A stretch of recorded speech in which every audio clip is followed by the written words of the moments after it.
वालेकुम dear students. आज जिस टॉपिक को हम स्टडी करने जा रहे हैं वो है कंबस्शन एनालिसिस। तो कंबस्शन एक ऐसा प्रोसेस है कि जिसमें ऑर्गेनिक कंपाउंड को बर्न किया जाता है और ये हमें प्रोड्यूस करके देते हैं कार्बन डाइऑक्साइड एंड वाटर। और ऑर्गेनिक कंपाउंड को जो हम बर्न करते हैं वो ऑक्सीजन की प्रेजेंस में करते हैं। तो burning of organic compound in the presence of oxygen and it produces carbon dioxide and water, this is called combustion. Next हम एनालिसिस को देखते हैं कि व्हाट इज एनालिसिस। तो एनालिसिस स्टूडेंट्स दो टाइप्स की होती हैं। जैसे हमने अपने प्रीवियस लेक्चर्स में पढ़ा कि एनालिसिस हमारे पास दो टाइप्स के थे। एक होती है क्वालिटेटिव एनालिसिस और एक होती है क्वांटिटेटिव एनालिसिस। क्वालिटेटिव एनालिसिस में हम क्या देखते हैं कि एलिमेंट्स एक कंपाउंड के अंदर यानी हमारे अननाउन सैंपल के अंदर जो एलिमेंट्स हैं वो कौन कौन से प्रेजेंट हैं। तो elements present in a compound is identified through qualitative analysis. इसके अलावा क्वांटिटेटिव एनालिसिस में देखते हैं कि किसी भी कंपाउंड के अंदर जो मौजूद एलिमेंट्स हैं उनकी परसेंटेजेस क्या है, उनकी क्वांटिटी क्या है, अमाउंट क्या है, उनका क्या नंबर है।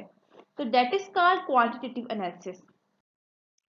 कंबस्शन एनालिसिस को देख लेते हैं कि what is actually combustion analysis. तो कंबस्शन एनालिसिस में हम क्या करते हैं, अननाउन सैंपल की कंबस्शन करते हैं और उससे जो प्रोडक्ट्स मिलते हैं, और प्रोडक्ट्स हमारे पास दो टाइप्स के प्रोडक्ट्स होते हैं। जैसे हमारे हमने प्रीवियस स्लाइड्स में देखा कार्बन डाइऑक्साइड और वाटर। कार्बन डाइऑक्साइड है और वाटर है, दो प्रोडक्ट्स हैं वो हमें मिलते हैं कंबस्शन के नतीजे में। और इन कंपाउंड्स के अंदर जो मौजूद एलिमेंट हैं यानी कार्बन है, ऑक्सीजन है और हमारे पास है हाइड्रोजन, इनकी परसेंटेजेस फाइंड आउट करते हैं। ठीक है, ऑर्गेनिक कंपाउंड के अंदर जो मौजूद ऑर्गेनिक कंपाउंड को हम बर्न करते हैं।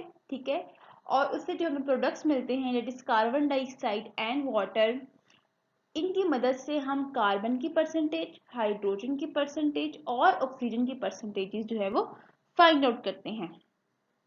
कंबस्शन एनालिसिस के लिए जो हम अपरेटस यूज करते हैं उसके दो पार्ट्स हैं। सबसे पहला हमारे पास जो पार्ट है वो है जी कंबस्शन चैम्बर। ठीक है, ये हमारे पास है कंबस्शन चैम्बर और यहां से लेकर ये वाला जितना भी पार्ट है that is called absorption chamber. ठीक है, कंबस्शन चैम्बर में हम अपने कंपाउंड की बर्निंग करवाते हैं in the presence of oxygen. अपने हमारे कंपाउंड के अंदर, ऑर्गेनिक कंपाउंड के अंदर हाइड्रोकार्बन्स मौजूद हैं और इसके अलावा उनके डेरिवेटिव्स भी हो सकते हैं। ठीक है, तो ऑर्गेनिक कंपाउंड में मेनली आपके दो एलिमेंट्स होते हैं, एक कार्बन होता है और एक हाइड्रोजन होता है। जब आप कंबस्शन करवाओगे oxygen in the presence of oxygen, तो कार्बन जो है वो आपकी कन्वर्ट हो जाएगी कार्बन डाइऑक्साइड में और हाइड्रोजन कन्वर्ट हो जाएगी वाटर में। ठीक है, अब वो कन्वर्ट तो हो गई लेकिन अब हमने उन दोनों को सेपरेट आउट करना है ताकि सेपरेट सेपरेट करके हम उनकी अलग-अलग जो है वो परसेंटेजेस फाइंड आउट कर सकें। यानी हमारे ऑर्गेनिक कंपाउंड के अंदर जो मौजूद एलिमेंट्स हैं उनकी परसेंटेजेस फाइंड आउट कर सकें। क्योंकि कंबस्शन एनालिसिस कौन सी हमारे पास एनालिसिस है, एक क्वांटिटेटिव एनालिसिस है और इस क्वांटिटेटिव एनालिसिस में हम कंपाउंड के अंदर मौजूद एलिमेंट्स हैं उनकी परसेंटेजेस फाइंड आउट कर रहे हैं। क्लियर? तो हम क्या करेंगे, जो हमारा ऑर्गेनिक कंपाउंड बर्न होकर वाटर और कार्बन डाइऑक्साइड में कन्वर्ट हो गया है, तो हम उनको अलग-अलग करने के लिए एब्जॉर्प्शन का चैम्बर में लेकर जाएंगे। एब्जॉर्प्शन चैम्बर में जो वाटर है वो एक अलग पार्ट में, एक अलग चैम्बर में जो है वो एब्जॉर्ब हो जाएगा, दैट इज MgClO4। वहां पर हम अप्लाई करेंगे MgClO4। MgClO4 एक ऐसा केमिकल है, मैग्नीशियम क्लोरेट ऐसा केमिकल है जो कि वाटर को एब्जॉर्ब कर लेगा। ठीक है, अब MgClO4 का जो वेट है वो इनिशियली आपको पता होगा। ठीक है, फॉर एग्जांपल MgClO4 का जो इनिशियल वेट है for example that is W1। ठीक है, और इसका जो फाइनल वेट होगा वो है जी W2। ठीक है, ये फाइनल वेट कौन सा है, जब वाटर आके इसके अंदर एब्जॉर्ब हो गया। ठीक है, तो हम वाटर का वेट निकालने के लिए इसमें से हम क्या करेंगे, W3 यानी W3 कैलकुलेट करेंगे। इसमें हम क्या करेंगे, W2 में से W1 को माइनस कर देंगे तो आपको कैलकुलेट हो जाएगी कि इसमें वाटर का वेट जो है वो एक्चुअली कितना है। ठीक है, तो इसी तरह हम कार्बन डाइऑक्साइड गैस को एब्जॉर्ब करवा देंगे 50% KOH के सोल्यूशन के अंदर। तो 50% KOH जो सोल्यूशन है वो कार्बन डाइऑक्साइड को एब्जॉर्ब कर लेगा। इसके अलावा ऑर्गेनिक कंपाउंड के अंदर आपको पता है कि डिफरेंट अदर एलिमेंट्स भी मौजूद होते हैं। तो उन एलिमेंट्स की जो है वो मेजर करने के लिए हम क्या करेंगे, डिफरेंट एब्जॉर्बिंग मटेरियल्स यूज करेंगे। क्योंकि हमें पता है, आपको पता है कि हमने पहले क्वालिटेटिव एनालिसिस कर चुके हुए हैं, मटेरियल्स की क्वालिटेटिव एनालिसिस कर चुके हुए हैं, क्वालिटी चेक कर चुके हुए हैं कि एक कंपाउंड के अंदर जो मौजूद एलिमेंट्स हैं वो कौन कौन से हैं। ठीक है, जब हमें ये पता चल जाएगा कि कौन कौन से एलिमेंट्स हैं, तो हम डिफरेंट चैम्बर्स, एब्जॉर्प्शन चैम्बर्स में भी हम डिफरेंट अपने पार्ट्स बना देंगे जो कि डिफरेंट मटेरियल्स के होंगे। जैसे हमारे पास वाटर एब्जॉर्बर के लिए हमने MgClO4 को यूज़ किया, कार्बन डाइऑक्साइड एब्जॉर्ब के लिए हमने 50% KOH यूज़ किया। इसके अलावा अगर डिफरेंट अदर कंपाउंड्स हमारे डिफरेंट एलिमेंट्स हमारे अदर एलिमेंट जो हमारे कंपाउंड में मौजूद हैं, तो उसके लिए हम डिफरेंट जो है वो एब्जॉर्बिंग मटेरियल्स यूज़ करेंगे। तो जब हम डिफरेंट एब्जॉर्बिंग मटेरियल जो है वो यूज़ करेंगे, वो इस चैम्बर पर आके कलेक्ट हो जाएंगे और यहाँ से हम उनका मास भी इजीली कैलकुलेट कर लेंगे। अब स्टूडेंट्स, हमने इंडिविजुअल कार्बन डाइऑक्साइड और वाटर का मास तो मेजर कर लिया, लेकिन हमारा मेन पर्पस जो था वो ये था कि हमने इंडिविजुअल जो है वो एलिमेंट्स की परसेंटेजेस फाइंड आउट करनी है। यानी हमारे ऑर्गेनिक कंपाउंड में जो मौजूद कार्बन है, ठीक है, हाइड्रोजन है और ऑक्सीजन की हमने परसेंटेज फाइंड आउट करनी है।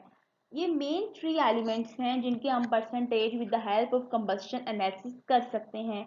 अगर किसी और एलिमेंट की परसेंटेज फाइंड आउट करनी है तो उसके लिए कंबस्शन एनालिसिस हम यूज नहीं करेंगे। तो students, percentage of carbon find out करने के लिए मास ऑफ कार्बन डाइऑक्साइड जो हमने कंबस्शन चैम्बर से अपना हमने जो अपना पिछला ऑपरेटर जो यूज़ किया उसमें से हमने मास ऑफ कार्बन डाइऑक्साइड जो है वो फाइंड आउट कर लिया और उसको डिवाइड कर देंगे ऑर्गेनिक कंपाउंड के मास से। ठीक है, क्योंकि ऑर्गेनिक कंपाउंड का भी आप शुरू में ही, स्टार्ट में ही आप जो है वो उसका पूरा कैलकुलेट कर लोगे वेट, एक्चुअली आपका ऑर्गेनिक कंपाउंड का वेट कितना है। ठीक है, तो उस mass of carbon dioxide divided by mass of compound multiply by 12 divided by 44। अब 12 यहाँ पर क्या है, कार्बन का मोलर मास है, और 44 यहाँ पर क्या है, कार्बन डाइऑक्साइड का मोलर मास है। ठीक है, कार्बन का मोलर मास 12 होता है और कार्बन डाइऑक्साइड का जो मोलर मास है वो 44 होता है। और इन सबको हम मल्टीप्लाई कर देंगे 100 से, तो हमारे पास कार्बन की परसेंटेज आ जाएगी। इसी तरह हाइड्रोजन की परसेंटेज फाइंड करने के लिए वाटर का मास लिखेंगे और इसको डिवाइड कर देंगे ऑर्गेनिक कंपाउंड के मास से और मल्टीप्लाई कर देंगे 2.016 से। अब 2.016 यहाँ पर क्या है, यस, हाइड्रोजन, हाइड्रोजन का मोलर मास डिवाइडेड बाय 18 क्या है यहाँ पर, वाटर का मोलर मास। ठीक है, तो जिस कंपाउंड के की फॉर एग्जांपल जिस एलिमेंट की आपने परसेंटेज फाइंड आउट करनी है, उस एलिमेंट का मोलर मास आप जो है वो ऊपर लिखोगे और उसको डिवाइड कर दोगे कंपाउंड के मोलर मास से, यानी वाटर के मोलर मास से आप उसको डिवाइड कर दोगे और उसको मल्टीप्लाई कर दोगे 100 से। इसके अलावा अगर आपने ऑक्सीजन, अब हमारे पास रह गई है, तो ऑक्सीजन की परसेंटेज फाइंड आउट करने के लिए हम क्या करेंगे, जो हमारे पास कार्बन की और हाइड्रोजन की परसेंटेजेस आई हैं उनको प्लस करके 100 में से माइनस कर देंगे, तो हमारे पास जो है वो ऑक्सीजन की परसेंटेज आ जाएगी। नेक्स्ट स्टूडेंट, आपको एग्जांपल दी गई है जिसमें हमने कैलकुलेट करना है एक्चुअली एम्पीरिकल फॉर्मूला। तो स्टूडेंट्स, हमने अपने लास्ट लेक्चर्स में पढ़ा था कि एम्पीरिकल फॉर्मूला कैलकुलेट करने के लिए फर्स्ट जो हमें स्टेप हमने देखा था उसमें हमने ये कहा था कि हमें सबसे पहले परसेंटेज फाइंड पता होनी चाहिए, यानी हर एलिमेंट की परसेंटेज पता होनी चाहिए। तो परसेंटेज फाइंड आउट करने के लिए हमने जो है वो कंबस्शन एनालिसिस का प्रोसेस किया था, जिसमें हमने कहा था कि कार्बन, हाइड्रोजन और ऑक्सीजन की जो परसेंटेज है with the help of combustion analysis हम फाइंड आउट कर सकते हैं।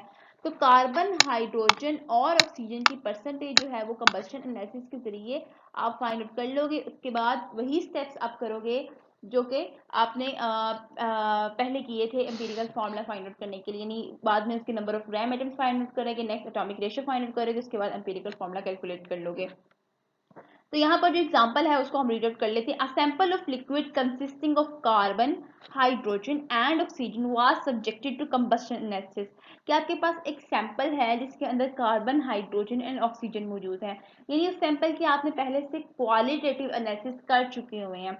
इसके बाद वो कह रहे हैं कि 0.5439 ग्राम ऑफ द कंपाउंड, यानी आपके पास जो कंपाउंड है उसका मैस उन्होंने दे दिया हुआ है 0.5439 ग्राम। उसके बाद वो कह रहे हैं कि जी 1.039 ग्राम है आपके पास कार्बन डाइऑक्साइड, इसके अलावा 0.6369 ग्राम है वाटर। इसके अलावा जी वो कह रहे हैं कि एम्पीरिकल फॉर्मूला कैलकुलेट करना है, ठीक है। तो कार्बन की हमने परसेंटेज सबसे पहले फाइंड आउट करनी है, इसके बाद हाइड्रोजन की परसेंटेज फाइंड आउट करनी है, ऑक्सीजन की परसेंटेज फाइंड आउट करनी है, उनके number of gram atoms find करेंगे, एटॉमिक रेशियो फाइंड आउट करेंगे और उसके बाद एम्पिरिकल फॉर्मूला हम कैलकुलेट कर लेंगे। तो स्टूडेंट स्टार्ट करते हैं। कार्बन का सबसे पहले मैस लिखेंगे। मैस हमारे पास कार्बन डाइऑक्साइड का जो मैस दिया गया है, सॉरी, 1.039 ग्राम है। तो ऊपर सबसे पहले कार्बन डाइऑक्साइड का मैस लिखेंगे divided by mass of organic compound लिखेंगे। तो ऑर्गेनिक कंपाउंड का हमें मैस दिया गया है 0.5439 ग्राम। तो ऑर्गेनिक कंपाउंड का मैस लिख देंगे, मल्टीप्लाई कर देंगे कार्बन के मोलर मैस और डिवाइड कर देंगे कार्बन डाइऑक्साइड के मोलर मैस से, ठीक है। उसको मल्टीप्लाई कर देंगे 100 से। तो जी परसेंटेज हमारे पास आ गया है 52.108। इसके बाद हाइड्रोजन की परसेंटेज फाइंड आउट करने के लिए हम क्या करेंगे, वाटर का mess divided by organic compound का मैस और उसको मल्टीप्लाई कर देंगे हाइड्रोजन के मोलर मैस और डिवाइड कर देंगे वाटर के मोलर मैस से और मल्टीप्लाई कर देंगे 100 से। तो हमारे पास इस तरह वाटर हाइड्रोजन की परसेंटेज आ जाएगी। इन कार्बन की और हाइड्रोजन की आपके पास जो परसेंटेज आएगी उन दोनों को आपस में प्लस करके 100 से माइनस कर देंगे तो ऑक्सीजन की परसेंटेज आपके पास कैलकुलेट हो जाएगी।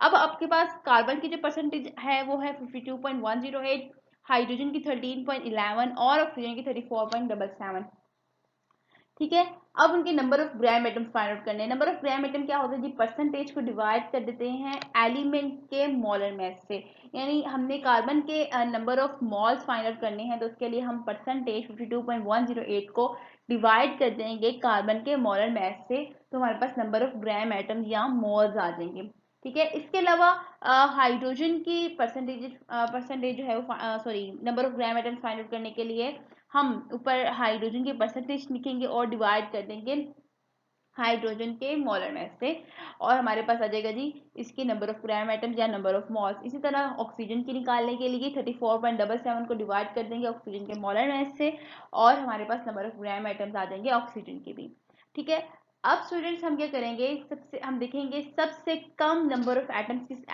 एलिमेंट के प्रोड्यूस हुए। तो हम यहाँ पर देखेंगे तो ऑक्सीजन के सबसे कम नंबर ऑफ एटम्स प्रोड्यूस हुए 2.17, ठीक है। तो हम क्या करेंगे जितने भी एलिमेंट्स के हमारे पास नंबर ऑफ ग्राम एटम्स आए हैं, यानी कार्बन के 4.34 आए हैं उसको भी हम ऑक्सीजन के नंबर ऑफ ग्राम एटम से डिवाइड कर देंगे। 13.01 हाइड्रोजन के आए हैं उसको भी नंबर ऑफ ग्राम एटम्स जो हमारे पास ऑक्सीजन के हैं उसको डिवाइड कर देंगे और ऑक्सीजन को भी उसके जो नंबर ऑफ ग्राम एटम्स आए हैं उसको डिवाइड कर देंगे।